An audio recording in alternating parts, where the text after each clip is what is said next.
दोस्तों, हम जो झटका मशीन लगाते हैं उसमें जो फेंसिंग करनी पड़ती है हमको, वायरिंग फेंसिंग जो खेत में करते हैं हम, उसमें सब अलग अलग डिजाइन के उसमें सब अलग अलग डिजाइन के हम इंसुलेटर यूज करते हैं। तो सबसे पहले ये ऐसा डिजाइन का इंसुलेटर बाजार में बहुत ही बिकता था, और इस टाइप का भी इंसुलेटर बहुत ही बिकता था। लेकिन इसमें होता क्या था कि मैन्युफैक्चरिंग फॉल्ट में ऐसा होता था कि ये वाला भाग जो है हम अपने खेत में जो खंभे होते हैं उसमें उसके साथ इसको बांधते थे, और यहाँ से हमारा फेंसिंग वायर निकलता था। तो मैन्युफैक्चरिंग फॉल्ट में ऐसा होता था कि यहाँ पे कुछ मैन्युफैक्चरिंग फॉल्ट की वजह से इसमें जो बीच में टूटा हुआ रहता था, तो उसकी वजह से खंभे के साथ इसका डायरेक्ट कनेक्शन हो जाने की वजह से स्पार्किंग होता था। तो बाजार में और बहुत सारे डिजाइन इसके ये फॉल्ट की वजह से दूसरे और सारे बहुत सारे डिजाइन आ गए। तो बाद में ऐसा वाला डिजाइन आ गया। तो इसमें जो फेंसिंग हम करते हैं वो हमको बहुत ही अच्छी क्वालिटी की फेंसिंग होती है, क्योंकि यहाँ पे ये जो फेंसिंग का वायर निकलता है उसकी वजह से, और यहाँ पे हम जो खंभे के साथ लगाते हैं, तो ये डिजाइन ऐसा है कि यहाँ पे कहीं भी चांस नहीं रहता है। अगर मैन्युफैक्चरिंग फॉल्ट होता भी है फिर भी यहाँ पे कोई चांस नहीं रहता है फॉल्ट होने का। तो ये वाला डिजाइन आ गया, और इसमें ये जो मटेरियल है वो है वर्जिन मटेरियल है। इसका यूज एक भी बार नहीं किया होता है। डायरेक्ट जो दाना होता है प्लास्टिक का उसी से बनाया होता है, और बनाने के बाद एक बार यूज हो चुका होता है और दोबारा उसी मटेरियल का यूज करते हैं तो वो वर्जिन नहीं रहता है। मतलब वो थोड़ा सा एक बार हीटिंग हो चुका होता है, इसलिए वो वर्जिन नहीं रहता है।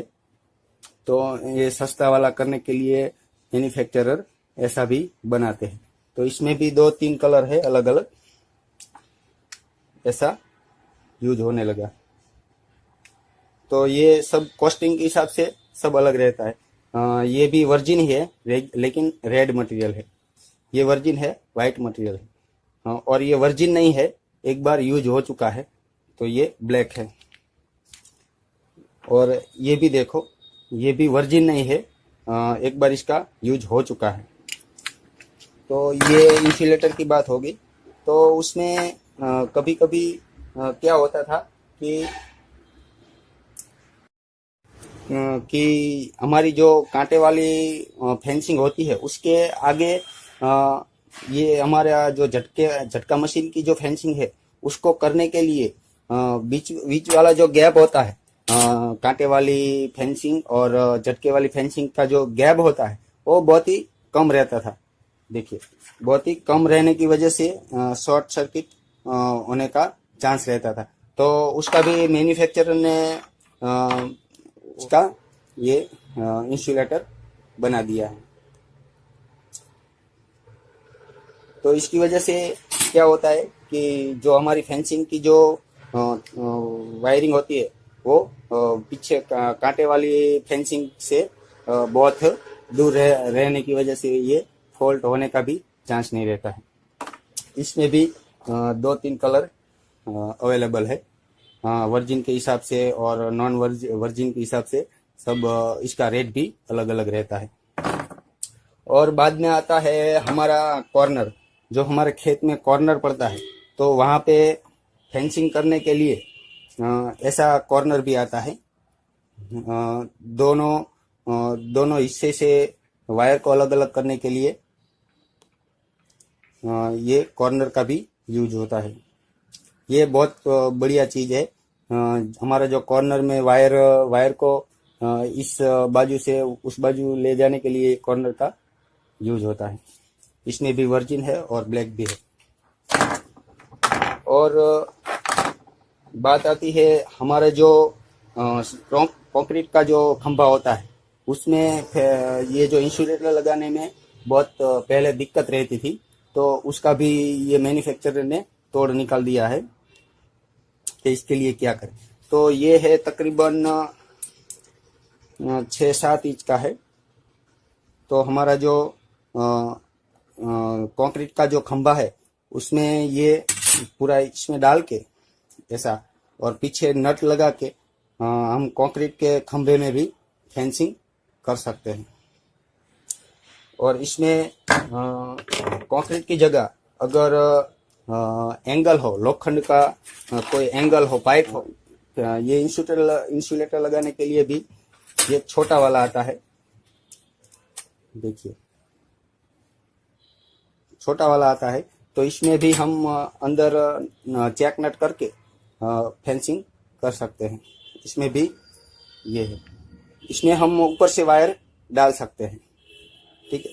और ये जो है इसमें हमको पहले अंदर फेंसिंग का जो हमारा वायर है उसको डालना पड़ेगा, ऊपर से हम इसको इसमें नहीं डाल सकते। और आ गई एक बड़ी वाली, इसमें भी फेंसिंग हम कर सकते हैं, ये भी बहुत बढ़िया है। इसमें यहाँ से बड़ा वाला जो बोल्ट होता है यहाँ पे डाल के यहाँ पे हम फेंसिंग कर सकते हैं। और आ जाता है एक टाइटनर। तो ये टाइटनर का क्या यूज होता है कि हमारा जो खंभा होता है, तो खंभे के साथ इसको बांध के बाद में ये जो दूसरा हॉल है मैं आपको दिखाता हूँ कैसे करना है। ये जो खंभा है, ये खंभे के साथ हमको ये पहले बांध लेना है, बाद में इसको हम यहाँ से निकाल के ऐसे टाइटनर भी लगा सकते हैं। इससे क्या होता है, हमारी जो ढीली पड़ी हुई होती है वायर, उसको टाइट करने में ये बहुत ही अच्छा है। ढीली वायर को टाइट करने के लिए इसका यूज होता है, इसलिए इसको टाइटनर बोलते हैं। ये बहुत ही अच्छी चीज़ है। आप भी अपनी फेंसिंग के लिए ये टाइटनर यूज कर सकते हैं। आपको और आदमी की ज़रूरत नहीं पड़ेगी वायर टाइट करने के लिए। देखो ऐसे हम कर सकते हैं, ठीक है। और यहाँ से वायर डाल के, ये जो है हॉल, इसमें हॉल है, यहाँ से वायर हमको डालना है, यहाँ पे इस हॉल के साथ फंसा देना है। फंसा के इसको थोड़ा सा आप मोड़ देंगे तो ये यहाँ पे वायर लॉक हो जाएगी, ठीक है। तो ये हो जाने के बाद मैं इसको आपको दिखाने के लिए मैं थोड़ा सा आपको समझा सकूँ इतना समझा रहा हूँ। ये हमारा दूसरा खंभा होता है। तो आपको अगर वायर टाइट करना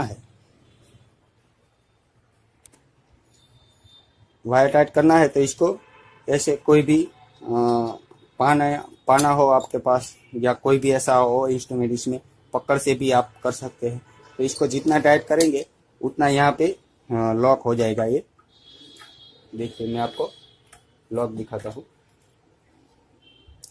ये लॉक हो जाता है यहाँ पे। तो आप जितना टाइट करोगे वो उतना टाइट हो जाएगा, बाद में यहाँ पे ये फंस जाएगा। तो इसकी वजह से ये ढीला नहीं होगा, जितना खींचा रहेगा उतना ये टाइट रहेगा। तो इसको टाइटनर बोलते हैं। ये बहुत ही अच्छी चीज़ है आपके खेतों में यूज करने के लिए। आपको आपका जो तार होता है फेंसिंग, उसको ढीला रखने से क्या होता है कि जब कोई जानवर आता है तो जानवर आने के वजह से वो जो हमारा तार जो होता है फेंसिंग का, वो ढीला रहने की वजह से वो हिलने डुलने लगता है। तो हिलने की वजह से जो करंट प्राणी को आना चाहिए वो आता नहीं। इसके लिए ये टाइटनर बहुत ही अच्छी चीज़ है, आप भी यूज कर सकते हैं। बाद में ये जो है आपको स्प्रिंग जैसा दिख रहा होगा, तो ये क्या है, ये आप ये टाइटनर जो लगाया है वहाँ पे बीच में आप इसको लगा सकते हैं। एक ये टाइटनर बाजू लगाना है, और टाइटनर यहाँ भी आप लगा सकते हो। बिल्कुल इसके नज़दीक। और हमारा जो दूसरा फेंसिंग का तार है वो यहाँ पे लगा सकते हैं।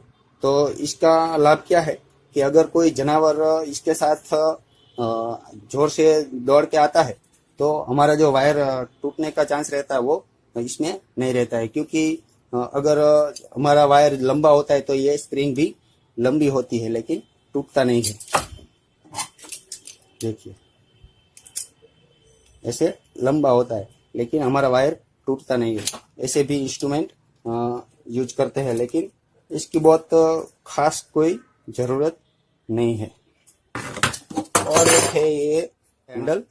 इसमें क्या होता है कि हमारा जो गेट होता है आने जाने के लिए, तो एक बाजू ये इंस्टॉल करके रखना है और दूसरी बाजू इसको ऐसे ऐसे पकड़ के आप कहीं भी इसको लगा सकते हैं और निकाल के बाहर भी निकल सकते हैं। तो ये भी इंसुलेटर ही एक जात का, और इसका भी झटका मशीन में यूज होता है फेंसिंग के लिए। तो ये सब इंसुलेटर है और सबका अलग अलग तरह का इसका यूज रहता है। आप देख रहे होंगे कि मेरे पास कितना सारा सैंपल है।